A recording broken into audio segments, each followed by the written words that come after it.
समझ रहा है? तो जहां से क्वेश्चन अगर एक बार भी पूछ दिया है तो उसको पूरा खंगाल के हम पढ़ा देते हैं। समझ रहे कि नहीं? अब तू लोग नहीं सुनेगा तो कोई सुनेगा तो हम कुछ करेंगे अब यहाँ पे, है कि नहीं? हम एग्जाम थोड़ी देंगे, है ना? तो एक का डिफिनेशन तो हो गया यार, जब श्वेत प्रकाश को किसी त्रिज्या से गुजारने लगा होता है 7 रंगों में टूट जाता है, 7 रंगों में टूट जाता है। इस घटना को क्या कहते हैं? वर्ण विक्षेपण। दो बात और समझ लीजिए, देखो ये सब जो है ना वो खाली चल रहा है रिकॉर्डिंग, ये सब छोड़ेंगे थोड़ी कहीं पर, ये सब समझ रहा है, ये सब लास्ट दिमाग वाला बात है, सुन रहा है। विवर्तन समझिए, विवर्तन, ठीक है? विवर्तन क्या होता है? जब प्रकाश किसी क्या होता है पतला सतह पर पड़ेगा, जैसे मान लेते हैं इससे ऐसे हो गया कि क्या है, मान लेते हैं सतह ऐसे क्या है, घुमावदार सतह है ऐसे मान लेते हैं, ठीक है? जब इस पर प्रकाश पड़ेगा ना तो कभी ऐसा होगा कि रिटर्न नहीं होगा और ना तो अंदर जाएगा। जब रिटर्न हो जाएगा तो उसको कहते हैं प्रवर्तन। रिटर्न हो जाएगा तो क्या कहेंगे? प्रवर्तन। जब इसमें घुस जाएगा तो क्या कहेगा? अपवर्तन। लेकिन ना तो प्रवर्तन होता है ना तो अपवर्तन होता है, मुड़ जाएगा एकदम, मुड़ जाएगा एकदम। समझ रहा बात के? या फिर ऐसे आएगा प्रकाश तो मुड़ जाएगा इस तरफ, इसी को कहते हैं विवर्तन। यानी जब प्रकाश किसी सतह पर पड़ने के बाद मुड़ जाती है, जब प्रकाश किसी सतह पर पड़ने के बाद मुड़ जाती है, इस घटना को प्रकाश का विवर्तन कहते हैं। समझ गए? विवर्तन। और समझा भी प्रकाश का विवर्तन, ठीक है? विवर्तन पढ़ते हैं नहीं जी, गलती निकले का, गलती निकलना है, ता पर पड़ेगा वही तो। अब ठीक है, विवर्तन। जब प्रकाश किसी पतले सतह पे पड़ेगा तो क्या होगा? मुड़ जाता है। क्या होता है? मुड़ जाता है। जैसे कांच, कांच में से ज्यादा होगा, कांच के सतह क्या होता है? पतला होता है, उस पर प्रकाश जब पड़ेगा तो क्या होगा? ऐसे वहां घूम के चल जाएगा। नहीं समझ रहा है? रिटर्न नहीं होगा ना तो अंदर जाएगा। क्या होगा? जैसे सतह है, हाँ एगो आता है कुछ सिलेंडर आता है, डिस्प्ले ऐसे रहता है, कर्व डिस्प्ले रहता है, तो ऐसे होता है, ठीक है? विवर्तन से बस समझना कि जब प्रकाश किसी सतह पर पड़ेगा क्या होगा? मुड़ जाएगा। पड़ने के बाद क्या होगा? मुड़ जाएगा।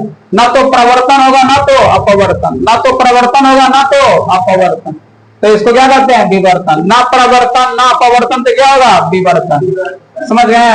ना तो प्रवर्तन ना तो अपवर्तन, तब क्या हो रहा है? विवर्तन। विवर्तन में क्या होगा? प्रकाश मुड़ जाएगा। प्रकाश क्या होगा? अब प्रकाश में मुड़ना नहीं चाहिए, लेकिन प्रकाश मुड़ गया तो इसीलिए उसको कहते हैं विवर्तन हो गया। क्या हो गया? विवर्तन। क्योंकि प्रकाश का गुण है जाएगा हमेशा सीधा, और अगर टकरा के लौट गया तो क्या हो जाएगा? प्रवर्तन। दूसरे माध्यम में चल गया तो अपवर्तन, तब मुड़ गया तो कुछ नाम दे देंगे, तो कुछ ही नाम हो गया विवर्तन। समझ में आ गया? मुड़ वर्तन, मुड़ गया दिख रहा है। अगला न्यूटन क्या बनेगा जी? विवर्तन। समझ आ गया ना? डिफिनेशन सब क्या आते रहता है, इसलिए बता रहे हैं। एक और कुछ एक तो है, ठीक है? परिकिरणन। देखिए परिकिरणन, गलती दिखाया, ठीक है? परिकिरणन समझिए, ठीक है? ये भी एग्जाम में आया है। ये तीनों आज के जो मैंने आज को चैप्टर नंबर 3 के सब पॉइंट इंपोर्टेंट है, 3 क्लास में खत्म हो गया जी। समझ रहा है? इसमें भी सारा बात आप लोग को ध्यान रखना है। इसमें से तो ऑब्जेक्टिव आएगा ही आएगा, एकदम निश्चित तौर पर आएगा। सबसे ऊपर में लाल, सबसे नीचे में बैगनी, ठीक है? विजिलर बैगनी क्या है? लाल रंग के काम, ठीक है? देखिए परिकिरणन क्या होता है? जब प्रकाश वायुमंडल में देखो बहुत सारा क्या होता है? धूलकण वगैरह होता है। अरे डस्टबिन नहीं रहता है, तो लोग देखो कहीं से छोटा सा कहीं से लाइट आएगा तो उसमें देखेगा बहुत सारा कण आगे पीछे जैसे जैसे घूम रहा है, सब नहीं होता है? अन्य तो माइक्रोस्कोप से देखो इधर हवा में कितना गंदगी है, समझ में आया? मऊत है एकदम, है कि नहीं? इतना गंदगी हो गया, समझ रहा है? तो हवा में क्या है? गंदगी है, धूलकण है, धूल के कण है, इसको धूलकण कहते हैं। वायुमंडल में जो धूलकण होता है, जब प्रकाश धूलकण पर पड़ेगा, जब क्या होगा? प्रकाश ही मान लेते हैं धूलकण है, बताओ कौन दिनांक या धूलकण के पढ़ना पड़ रहा है? जब क्या होगा? प्रकाश धूलकण पर पड़ेगा। जब प्रकाश क्या होगा जी? धूलकण पर पड़ेगा। कुछ प्रकाश को अवशोषित कर लेता है, कुछ प्रकाश को अवशोषित कर लेगा, माने न इन्हें जा देगा न अपने अंदर समा लेगा।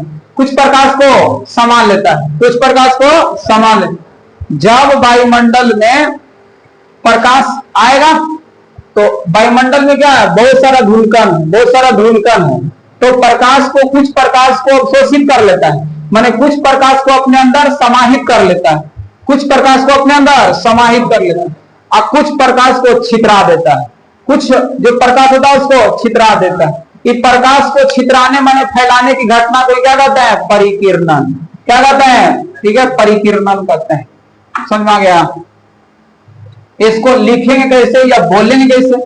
तो कहा जाएगा जब प्रकाश वायुमंडल में उपस्थित धूलकण पर पड़ती है, जब प्रकाश वायुमंडल में उपस्थित धूलकण पर पड़ती है, तब धूलकण पर पड़ने के बाद चारों तरफ फैल जाती है।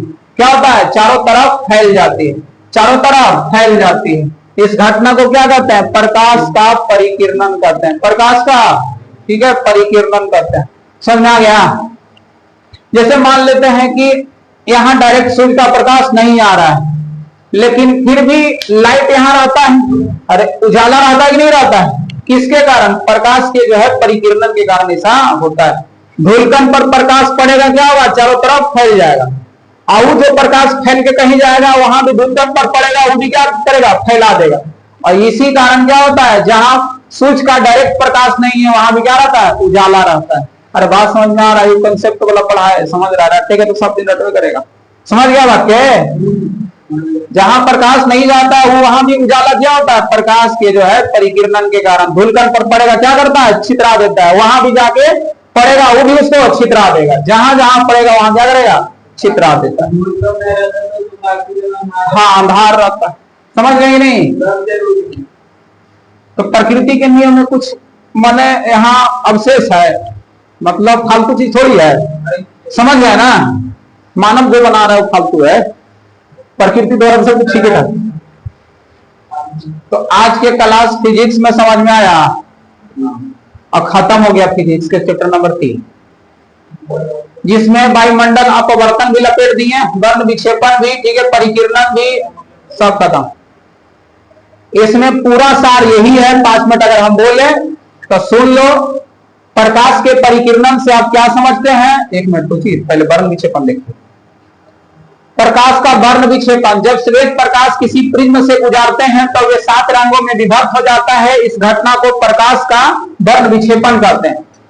वर्ण का मतलब रंग होता है, विक्षेपण का मतलब टूटना, मतलब अलग अलग हो जाना होता है। वर्ण विक्षेपण की घटना का खोज न्यूटन के द्वारा सन 1666 ईस्वी में किया गया था। वर्ण विक्षेपण की घटना न्यूटन के द्वारा सन 1666 ईस्वी में किया गया था। वर्ण विक्षेपण का ही मतलब होता है रंगों का टूटना। रंगों का टूटना, जो श्वेत प्रकाश होता है 7 रंगों का मिश्रण होता है। व्यक्ति में आया हुआ सवाल सभी समझ। ये वाला चैप्टर एकदम हिट पॉइंट है एग्जाम के पॉइंट ऑफ व्यू से, समझ रहा है? कम पॉइंट है लेकिन सारा एग्जाम में पूछल है। श्वेत प्रकाश जो होता है 7 रंगों का मिश्रण होता है। वर्ण विक्षेपण की घटना किससे संभव है? तो क्या हो जाएगा? ठीक है, प्रिज्म से ही संभव है, प्रिज्म से ही संभव है।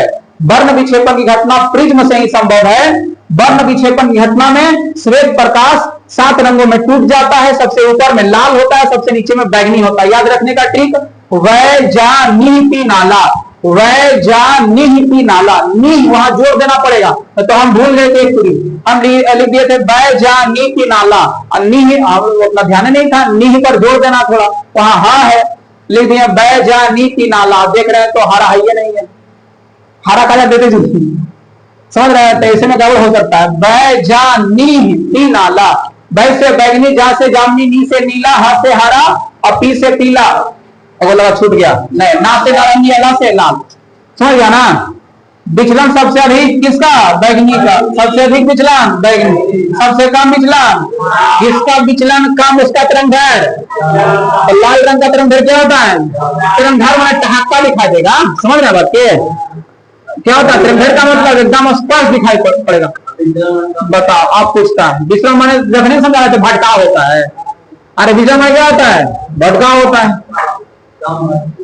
तो सबसे कम भटकता कौन है? लाल। इसीलिए तो उसको उपयोग कर लेते हैं कि जब लाल बत्ती कहीं पर जलेगा तो इन्होंने फैलेगा नहीं, एकदम दिखाई देगा जगह पर जल रहा करीब। समझ रहा है? दूर तक दिखाई पड़ेगा वैसे में। यही है जी, ठीक है। श्वेत प्रकाश 7 रंगों का मिश्रण होता है। प्रकाश का विवर्तन किसे कहते हैं? जब प्रकाश किसी सतह पर पड़ के क्या होगा? मुड़ जाएगा। जब प्रकाश किसी सतह पर पड़ने के बाद हाँ क्या होगा? मुड़ जाएगा। उसको क्या कहते हैं? विवर्तन। जब प्रकाश किसी धूलकण पर पड़ने के बाद क्या होगा? चैप्टर पहला, दूसरा और तीसरा में। पहला चैप्टर में जो है प्रकाश का प्रवर्तन पढ़ा। जब प्रकाश किसी सतह पर टकरा करके क्या होता है? वापस लौट आता है, ठीक है, प्रवर्तन होता है। दूसरा चैप्टर में था अपवर्तन। जब प्रकाश किसी एक माध्यम से दूसरे माध्यम में जाएगा तो क्या होगा, मुड़ जाएगा, उसको कहते हैं अपवर्तन। इसके बाद हो गया वर्ण विक्षेपण। जब प्रकाश को किसी प्रिज्म से देते हैं तो 7 रंगों में टूट जाता है, ये हो गया घटना नंबर 3। और घटना 4 में कौन, विवर्तन। किसी सतह पर पड़ेगा तो क्या होगा, मुड़ जाएगा, उसको कहते हैं विवर्तन। धूलकण पर पड़ने के बाद फैल जाएगा तो क्या होता है, क्या होगा जी, परिकीर्णन हो जाएगा। बात समझ में आ गया? आप खाली इसको करना कुछ है, लिखना है, विनोद खत्म हो गया है, समझ रहा है? कल दम भर इसको लिखवाएंगे, जितना पढ़ा है सब कल लिखवाना पड़ेगा। इसके अलावा भी एक दिन और लिखवाना पड़ेगा आंसर क्वेश्चन।